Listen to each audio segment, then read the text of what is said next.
اگر ہم اپنے رویوں کو بدل لیں تو دشمنوں کے دلوں کو بھی جیت سکتے ہیں۔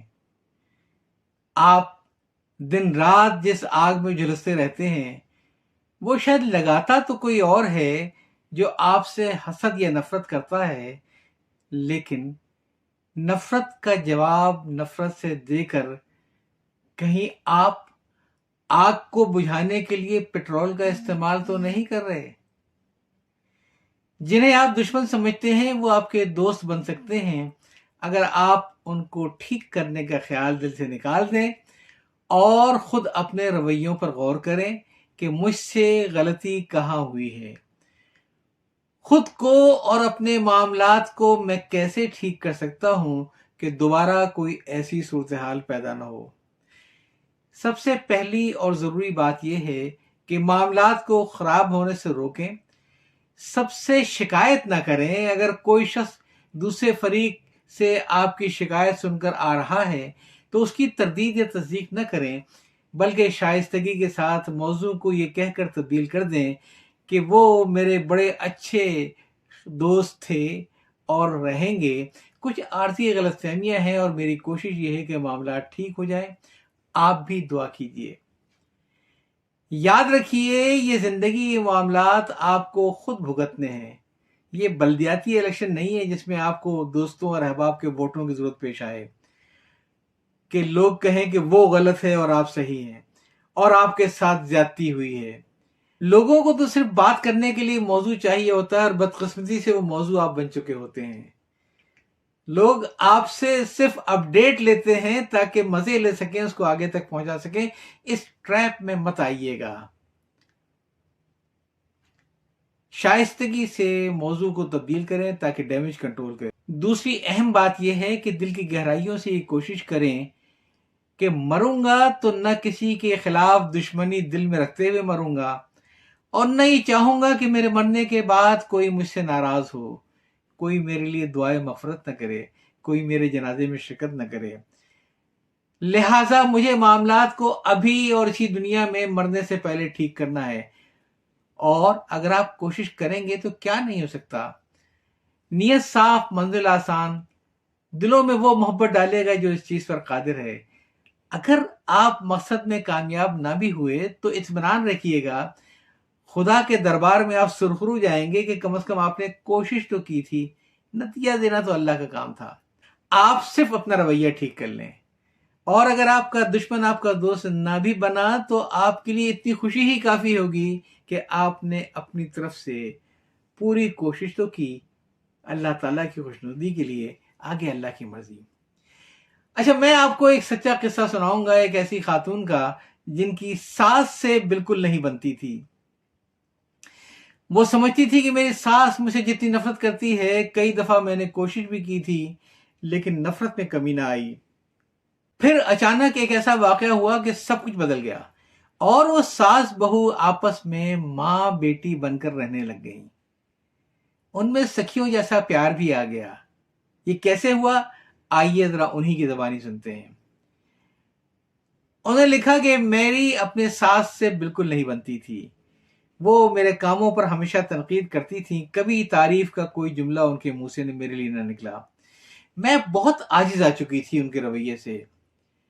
میری اکلوتی بیٹی کی عمر 9 برس رہی ہوگی۔ ایک بار ہمارے گھر میں پڑوس سے کوئی خاتون آئی جن سے ہم لوگوں کے بڑے سرسری قسم کے تعلقات تھے۔ انہیں ساس کے پاس چھوڑ کر میں کچن میں چائے بنانے آئی۔ تھوڑی دیر میں میری بیٹی دوڑتی ہوئی کچن میں آ کر پوچھنے لگی، امی امی کیا آپ ٹی وی میں ڈرامے کرتی تھیں؟ نہیں تو، میں نے حیرت سے کہا۔ تمہیں بیٹھے بیٹھائے یہ خیال کیسے آیا؟ میری بچی بولی، دادی پڑوسی کی آنٹی سے کہہ رہی تھی کہ میری بہو بڑی ڈرامے باز ہے۔ کہنے لگی میرے تو تن بدن میں آگ لگ گئی۔ میں نے غصے سے چائے کی ٹرے دوبارہ سلیب پہ رکھی اور ڈرائنگ روم کی طرف چل پڑی۔ دل میں پکا ارادہ کر لیا تھا کہ آج میں اگلا پچھلا سارا حساب چکتا کر دوں گی۔ کیا سمجھ رکھا ہے بڑی بی نے؟ آئندہ ان کی ہمت نہیں پڑے گی کسی کے سامنے یہ حرکت کرنے کی۔ ابھی میں دروازے کی طرف چلی تھی کہ میری نظر اپنی 9 سال کی بیٹی کی طرف پڑی۔ اس کا چہرہ خوشی سے تمتما رہا تھا۔ وہ شاید یہ سوچ کر خوش ہو رہی تھی کہ اب مزہ آئے گا امی اور دادی کی لڑائی میں۔ میں نے اس کے چہرے کی طرف دیکھا تو دھک سے ہو کر رہ گئی۔ میرے اور میرے ساس کے جھگڑے میں میری بیٹی برباد ہو رہی تھی، اسے مزہ آنے لگا تھا ادھر کی ادھر لگانے میں، اور بھی جمالوں کی طرح بھس میں آگ لگا کر تماشا دیکھنے میں۔ یہ میں کیا کر رہی ہوں؟ اپنی لڑکی کو خود برباد کر رہی ہوں۔ کل جب شادی ہو کر کہیں جائے گی تو سکھی اور آباد کیسے رہے گی؟ ساس نندوں سے جھگڑوں میں اپنا گھر برباد کر لے گی۔ یہ سب کچھ چند لمحوں میں ہوا۔ میں نے اسی وقت فیصلہ کر لیا تھا کہ کچھ بھی ہو جائے میں اپنی بیٹی کو برباد نہیں ہونے دوں گی۔ کچھ دیر بعد چائے ٹرے میں رکھ کر ڈرائنگ روم میں چلی گئی۔ ساس کو بھی خود مسکراتے ہوئے بڑے احترام سے چائے پیش کی۔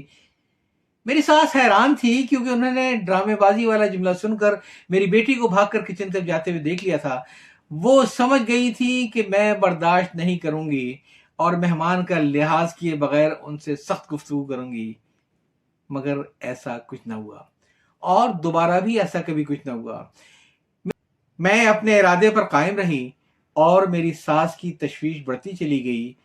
میں ان کی کسی بات کا بھی جواب نہیں دے رہی تھی، لیکن ان کی عزت میں کوئی کمی نہیں آنے دے رہی تھی، ہر قسم کا خیال بھی رکھ رہی تھی۔ وہ میرے رویے کی اس تبدیلی سے بہت پریشان تھیں۔ ان کا خیال یہ تھا کہ یہ خاموشی کسی طوفان کا پیش خیمہ ہے۔ ان سے رہا نہ گیا، ایک دن پھٹ پڑی، آخر تم چاہتی کیا ہو وہ مجھے بتا تو دو، چند دنوں سے کیا چل رہا ہے؟ تمہاری میں رگ رگ سے واقف ہوں، اتنی نیک تو تم ہو نہیں۔ میں نے ان سے کہا خالہ، میں آپ کو ایک ایک بات بتا دوں گی، پہلے میں آپ کے لیے چائے لے کے آتی ہوں، ہم چائے پیئیں گے، پھر میں آپ سے باتیں کروں گی۔ چائے پینے کے بعد میں نے ان سے کہا کہ جو آپ میرے رویے میں تبدیلی دیکھ رہی ہیں وہ عارضی نہیں ہے، وہ مستقل ہے۔ اب یہ رویہ کبھی نہیں بدلے گا، آپ جتنا مرضی مجھے ڈانٹیں، برا بھلا کہیں، مگر میں نے یہ فیصلہ کر لیا ہے کہ آج کے بعد سے آپ چاہے جتنا مرضی مجھے ڈانٹیں، میں ہمیشہ یہی سوچوں گی کہ گھر میں امی بھی تو مجھے ایسے ہی ڈانٹا کرتی تھیں، کیا میں جواب میں ان سے لڑتی تھی؟ پھر وہ خاتون لکھتی ہیں کہ میں نے پورے قصے کا پس منظر بتایا اور ان سے کہا کہ میں نہیں چاہتی ہوں کہ میرے رویے کا اثر میری بیٹی کی زندگی پر پڑے، اور وہ مجھے دیکھا دیکھی ایسی باتیں سیکھے کہ کل کو اپنے گھر میں جائے تو گھر اجاڑ کر واپس آ جائے۔ میری ساس کو میری باتوں پر تھوڑا تھوڑا یقین تو آ رہا تھا، لیکن وہ یہ سمجھ نہیں پا رہی تھی کہ کیا میں اپنے اس رویے کو برقرار رکھوں گی یا نہیں۔ لیکن جب انہوں نے کچھ عرصے کے بعد دیکھا کہ جو میں نے کہا تھا اسی پر عمل کیا، تو میری ساس کا رویہ بھی مجھ سے بدل گیا۔